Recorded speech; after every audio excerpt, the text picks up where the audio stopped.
David, if I can come to you first, is there any benefit in Black History Month to you? I don't think so. It's a relatively new thing. I mean, I was a teacher for about 20 years before I got actively involved in politics, and we never had it then.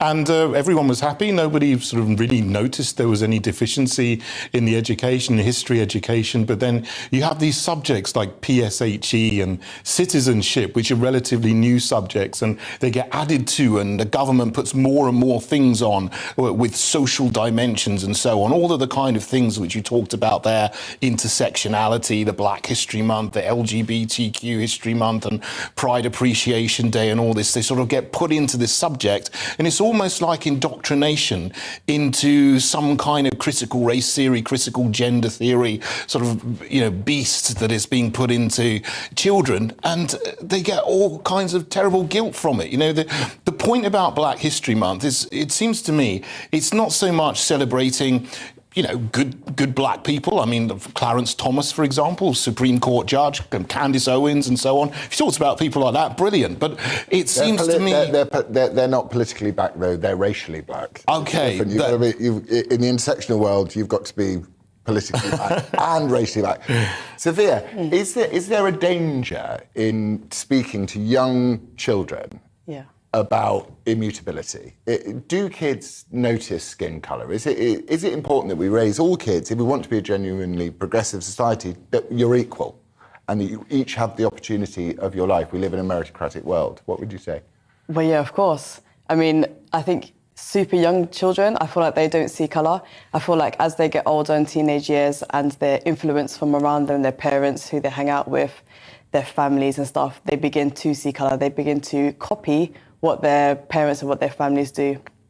Things that they see on TV is subconscious bias that just leads into what they think and stuff. So I think it is important to speak on positive black role models and things like that, and black history as a whole, like Black History Month. Sometimes I feel it's a tick boxing exercise. When you say to speak on positive black role models, should that be anyone from any immutable skin colour characteristics? Should anyone be able to speak about positive black role models, or should that be only for black people to speak about, or white people to speak about, or who should speak about it? Because for me, the Martin Luther King line, I want my 4 young daughters to be judged on the content of their character rather than colour of their skin. Yes.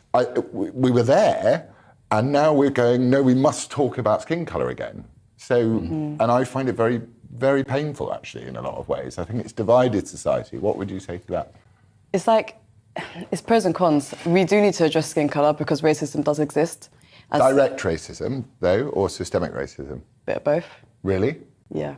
So I would disagree with you. Sorry to give you a hard time. Yeah. But, you know, you're brave enough to come on. I would I would agree that direct racism exists, and we should all stand together whenever we see an example of it. Yeah. We should come together, all of us, whatever skin colour, and go down. But I don't believe, and I don't think any of the data supports a view that the United Kingdom certainly is a systemically racist country. Can I just ask David what he thinks about it? Because I have to be sort of equal in my understanding. David, would you say the United Kingdom is systemically racist? No, I don't think so at all. Like you said, and it's a good phrase, there's direct racism. No, I've experienced direct racism when I was a kid growing up in the 70s and 80s, early 80s and so on. But I think with the Black History Month and so on, there's this narrative that the UK is systemically racist, and therefore we have to fight white privilege, which is a new phrase that seems to have come into the lexicon over the last 10 years or so. Sounds a bit racist to me. Right, because, you know, there is direct racism not just from white people, but from black people, from, you know, other people of other races as well. And so we have to, you know, realise that it's not just a one-way street and, you know, take that into account. But it's very interesting what you said. Like, when kids are younger, then they don't see colour. They're colourblind, if you like. And when I first came to London, it was in the early 90s, and the 90s were a fantastic decade because, you know, it was after the fall of the Berlin Wall. It was before 9/11. Everyone seemed to be happy. There was a sort of air of like hope and prosperity, but everyone just took each other as a person. You know, you'd have people from all different races, white, black, brown, wherever, Jewish, Russian, and we'd all just get on to Yeah. And I never saw, oh, that's a black person, that's a brown person. I just saw them by their names. Fair, we are different generations, so in my old school generation, it's rude to ask a woman how old she is. But I'm in my 30s. I'm sensing we're coming from a different generation. Yeah. So talk to me. Tell me what you think is important about this, about Black History Month. About Black History Month. It's important that young people of all races understand that Black people is more than just slavery that happened with Black people, because I feel like that's all that young people seem to understand of what about Black history. And I feel like in schools, maybe what they just seem to do is like a tick box exercise, and let's just talk about Black inventors and things like that. And I would disagree with you when you say that there isn't systemic racism in this country. Even me, myself, as a mixed race woman, has experienced that, let alone a Black man. And I know it's something that maybe you may not understand, or maybe you, from wherever your background is, but I've experienced it, my children have experienced it, and it's very frustrating, but it irritates. But you're successsul, you're a businesswoman. Oh yeah, of course. I'm interested to just hear this, the experiences that your children have been through. What do you mean by that?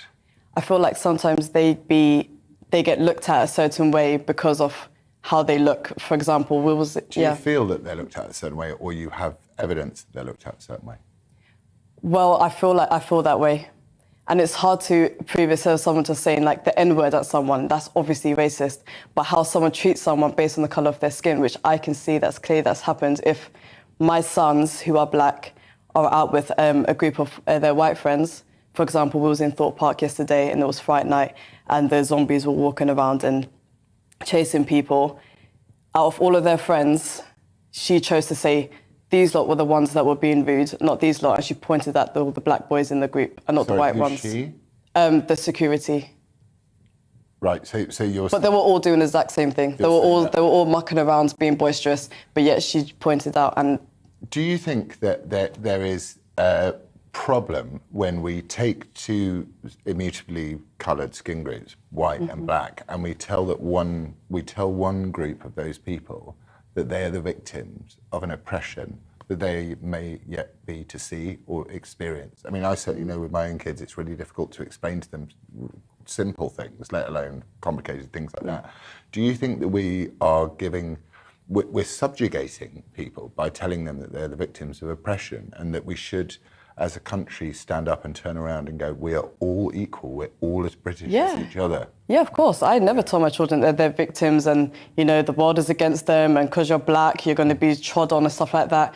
Like you said, I'm a businesswoman, and I'm an example to my children that just because I am of colour, I can't achieve great things, and so of them as well. So, no, I will never tell them that, the system is against you and things like that. No, you're capable, just like everybody else, to achieve anything that you want to, of course. And what would you say to someone who turned around and said that this systemic racism, which is spoken about, seems to be so absent that people like Jussie Smollett have to invent it?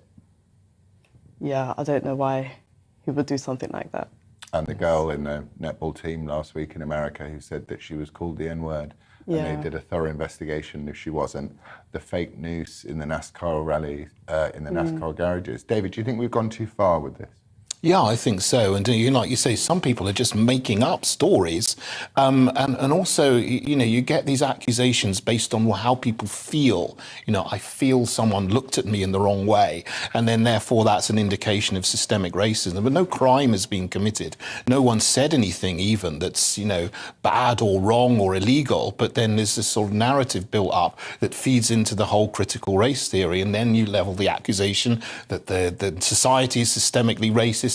And then you need to do things to change this. I was on the London Assembly for 5 years, and one of the biggest people who wanted to sort of change society, if you like, was Sadiq Khan. He even set up a whole commission for diversity in the public spaces, and he was talking about renaming streets and removing statues and monuments because he needed to tackle this systemic racism. But that just makes the problem worse. I think that just winds people up because there isn't any systemic racism. But when he kind of does that, and actually, you get people who want to, ruin history, take away the history of these islands, then actually that gets people annoyed. And then, that just feeds into divisions where there doesn't need to be any, stoking up divisions and tensions. So, Sophia, what would your positive message be to young kids of all skin colours, hues, sexualities, and confusions and happinesses. What would you? You're a mum, so what do you say to your kids, and what's your message of hope for our young people who are,